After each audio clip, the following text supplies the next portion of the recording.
الصلاۃ والسلام علیکہ یا حبیب اللہ صلی اللہ تعالی علیہ وآلہ وسلم۔ انبیاء کو بھی اجل آنی ہے مگر اتنی کہ فقط آنی ہے، پھر اسی آن کے بعد ان کی حیات مثل سابق وہی جسمانی ہے۔ حضرات محترم، سب سے پہلے یہ بات جان لیں کہ ہم سب کے آقا جناب محمد الرسول اللہ صلی اللہ علیہ وسلم اپنی قبر انور شریف میں باحیات ہیں، زندہ ہیں۔ تو زندہ ہے واللہ، تو زندہ ہے واللہ، میری چشم عالم سے چھپ جانے والے، چمک تجھ سے پاتے ہیں سب پانے والے، میرا دل بھی چمکا دے چمکانے والے۔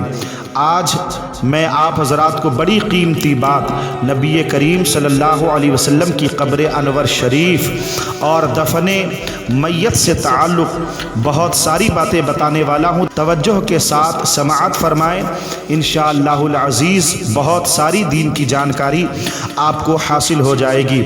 حضرات محترم، نبی کریم صلی اللہ علیہ وسلم کے وصال ظاہری کے بعد آپ کی تجہیز و تکفین کی سعادت میں حصہ لینے کے لیے شمع نبوت کے پروانے بہت بے قرار تھے، مگر نبی کریم صلی اللہ علیہ وسلم نے خود ہی یہ وصیت فرما دی تھی کہ میرے غسل اور تجہیز و تکفین میرے اہل بیت ہی کریں۔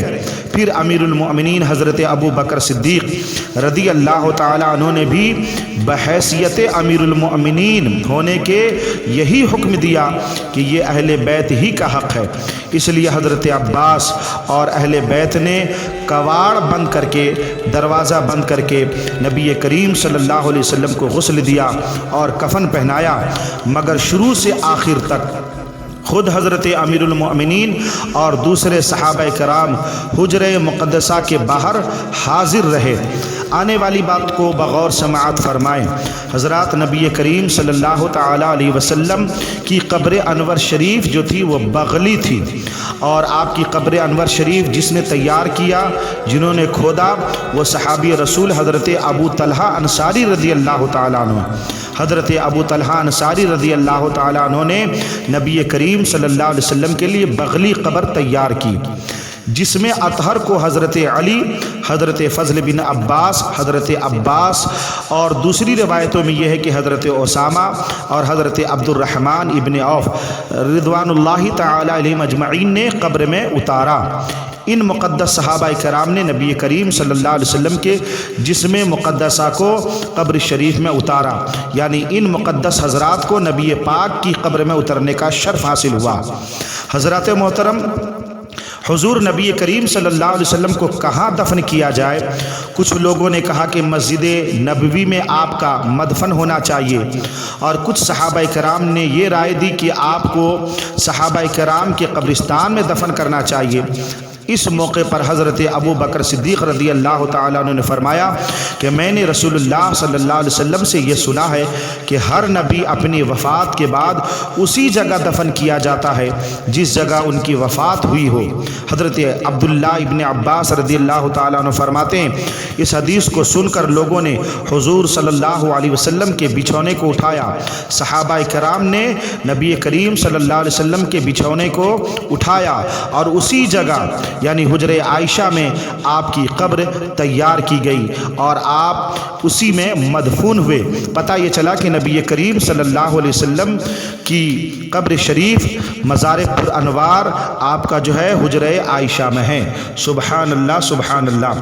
حضرات محترم، حضور نبی کریم صلی اللہ علیہ وسلم عظمت والی قبر شریف میں قبلہ رو اپنے داہنی پہلو پر جو ہیں جلوہ فرما ہے، رونق افروز ہیں۔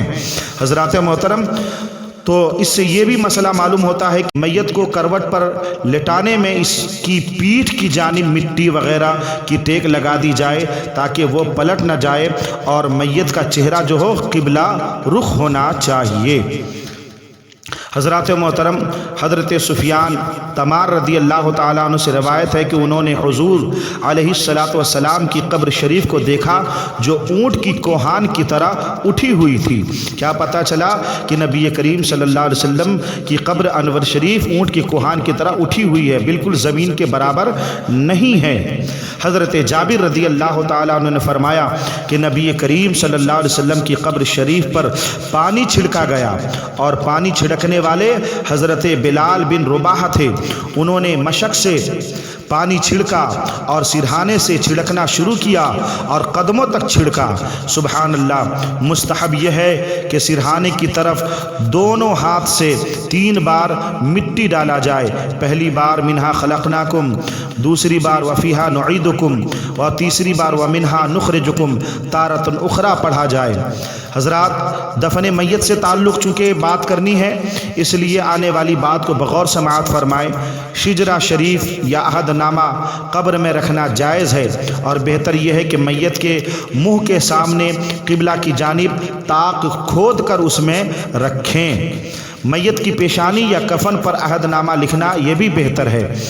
پیشانی پر بسم اللہ الرحمن الرحیم یا سینے پر کلمہ طیبہ لا الہ الا اللہ محمد الرسول اللہ لکھنا بھی جائز ہے، مگر نہلانے کے بعد کفن پہنانے سے پہلے کلمہ کی انگلی سے لکھیں، روشنائی سے نہ لکھیں۔ ساتھ ہی ساتھ یہ مسئلہ بھی سماعت کر لیں کہ دفن کے بعد قبر کے سرہانے اذان پڑھنا جائز بلکہ مستحسن ہے۔ حضرات محترم، ایک اور مسئلہ سن لیجئے۔ اولیاء کرام کی اظہار عظمت کے لیے ان کے مزارات پر چادر ڈالنا، پھول رکھنا اور ان کے مزارات کے قریب چراغ روشن کرنا یہ کیا ہے؟ جائز ہے۔ ایک اور مسئلہ میں آپ کو بتا دوں، اگر آپ توجہ کے ساتھ سنیں تو بہت کام آئے گا۔ قبر کے اس حصے میں جو میت کے جسم سے قریب ہے پکی اینٹ لگانا مکروہ ہے کہ اینٹ آگ سے پکتی ہے۔ اللہ تعالیٰ مسلمانوں کو آگ کے اثر سے بچائے، لہٰذا پکی اینٹ کا لگانا یہ منع کیا گیا ہے۔ حضرات محترم، آپ نے بہت پیاری پیاری باتیں سماعت فرما لی نبی کریم صلی اللہ علیہ وسلم کی قبر انور شریف سے تعلق اور دفن میت سے تعلق، لہٰذا میں آپ حضرات سے یہی گزارش کروں گا کہ آپ ہمارے چینل کو سبسکرائب کریں تاکہ اسی طرح کے دینی معلوماتی ویڈیوز آپ تک پہنچ سکیں۔